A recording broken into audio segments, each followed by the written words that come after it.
ఎన్టీఆర్ సుజల శ్రవంతిపై అసెంబ్లీలో deputy CM Pawan Kalyan మాట్లాడుతున్నారు. Live చూద్దాం. సమయం తీసుకుని మళ్ళీ మధ్యలో కూడా నేను ఈ కడప వెళ్ళాను అధ్యక్ష. మన అన్నమయ్య జిల్లాకి వెళ్తే అన్నమయ్య జిల్లాలో రోడ్డు మీద వస్తా ఉంటే కరెక్ట్ ఒక 10-15 అడుగుల దూరంలో కరెక్ట్ ఒక 4 అడుగుల ఎత్తు దూరంలో చిన్న ఇది ఉంది, హ్యాబిటేషన్ ఉంది. కేవలం 10 మంది 15 కుటుంబాలు ఉన్నాయి. ఆ లేడీ ముఖ్యంగా పాపం దళిత మహిళ పెద్ద ఆవిడ వచ్చి అడిగింది, మాకు ఏం లేదు వచ్చి నీళ్ళు ఇవ్వాలి. ఆవిడ పడుతుంటే నాకు కన్నీళ్ళు వచ్చేసింది.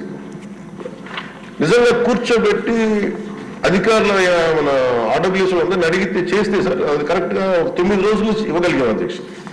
ఒకటి వాటర్ సంబంధించి designing, there is an issue in designing sir. Innovative గా ఆలోచించట్లేదు, టెక్నాలజీని వాడట్లేదు. అలాగే కాంట్రాక్టర్స్ కూడా పైప్స్ లే చేసినప్పుడు మొండిగా బండగా చేసేస్తున్నారు. దీనికి కొంత టెక్నాలజీని వాడాల్సిన అవసరం ఉంది.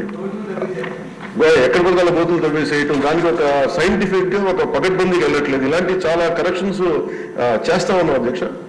అందుకని మీరు ఎంత బాధపడుతున్నారో మీ నియోజకవర్గాలకి నేను దానికి ఎగ్జాక్ట్గా నేను 100% స్పందించి నేను వ్యక్తిగతంగా దీన్ని I will take it forward and I will make sure it will be fulfilled. Commitment is there.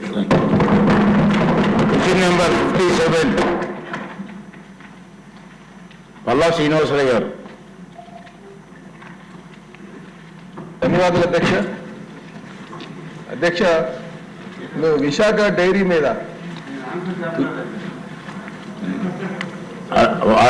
వాళ్ళు అడిగిన దానికి ఆన్సర్ చెప్తారు సార్.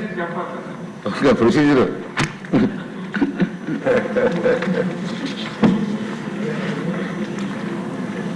ఏ ప్రశ్నకి సమాధానం అవునండి, బి ప్రశ్నకి సమాధానం లేదండి, ఎలాంటి కంప్లైంట్స్ రాలేదు అధ్యక్ష.